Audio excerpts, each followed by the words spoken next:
Hello guys, so for today's video guys, so may gagawin naman tayo dito sa SM Marikina. So sa loob pala to ng mall. So yung gagawin natin dito guys, so mag-dismantle tayo ng dental chair and then dadalhin natin sa ibang location. So naglabas sila ng isang dental chair para hindi na dito sila sa mall mag-clinic, doon na sila sa labas. So i-dismantle namin to tapos bubuuhin ulit doon sa paglalagyan. So Along Marikina lang din pala yung clinic nila guys. So the Patricio Dental Plaza. So yan guys, so may mga naghahanap ng dental clinic dyan. So punta lang kayo dito sa SM Marikina. Nasa ground floor lang sila, hanapin nyo lang. So marami pa ditong, may dalawa pa silang dental chair ditong pwedeng gamitin. So ito pala yung i-dismantle namin na dental chair. So ayan na siya. Lalabas natin na chair, so babuksan natin. So yung upholstery pala yan guys. So pinapapalitan na nito kaya papalitan ko rin so color black. So bago pa yung upholstery nito kaso gusto niyang papalitan ng ibang black color daw kasi yun yung motif nila sa bagong clinic. Kaya after ko nito ma-dismantle and then pag nadala na namin doon sa kabilang clinic na paglalagyan, so kakalasin ko naman yung upholstery and gagawin ko.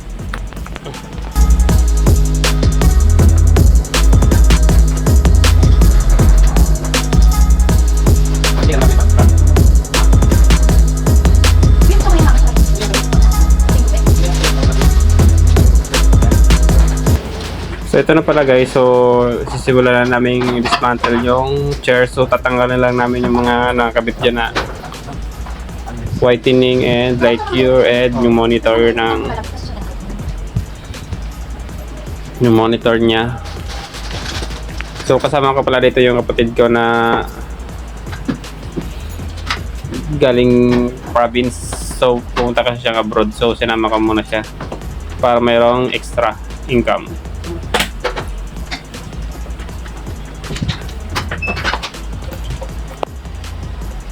Ayan siya guys, so tatanggalin natin yan yung mga laman yan.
So sunod naman guys, ito naman yung tatanggalin natin yung ilaw naman. So bubunutin nyo muna dyan yung wiring dun sa box sa ilalim.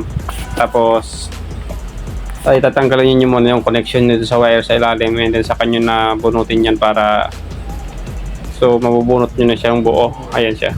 Tapos isasama nyo pa yung poste. So bubunutin pa yan.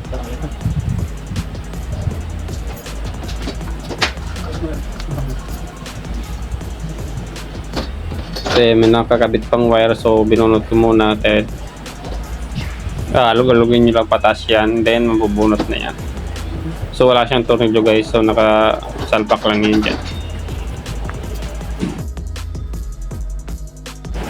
So yun guys, so after nyo naman matanggal yung ilaw, so tatanggalin nyo na yung buong cuspidor dyan. Tapos doon natin konti. So tatanggalin natin yan ng buo pati kasama yung arm. So mayroon niyang, pero kailangan ibaba nyo muna siya. Kailangan nakababa siya para pag binay hindi siya mataas masyado and madali siyang buhatin pag nakababa lang. So titingnan nyo yun yung connection ng wire. So bali i-disconnect nyo muna yon, pero bago nyo i-disconnect, ibaba nyo muna siya para madali siyang dalahin. So pag mataas kasi mahirap yun. Ayan, binaba ko muna siya.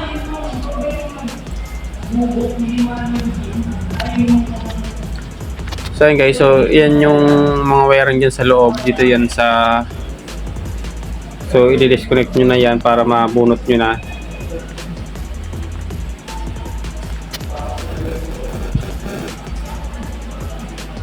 So ito guys yung bubunutin yung mga wire. So patandaan nyo pag binunot nyo yan, so tandaan nyo na lang yung kung saan nyo sinaksak, kung saan nakasaksak yan para hindi kayo maligaw pagbalik.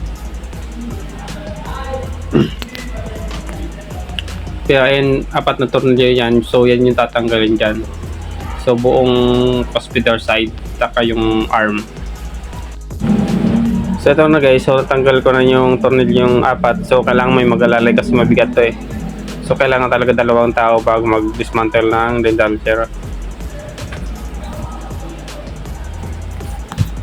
So yun guys, so natanggal ko na. So ibalik nyo lang yung mga tornilyong tinanggal para hindi mawala.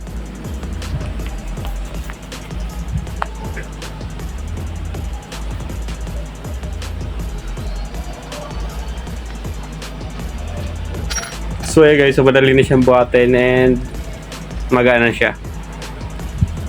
Ayan, dadalhin na namin din sa kabila.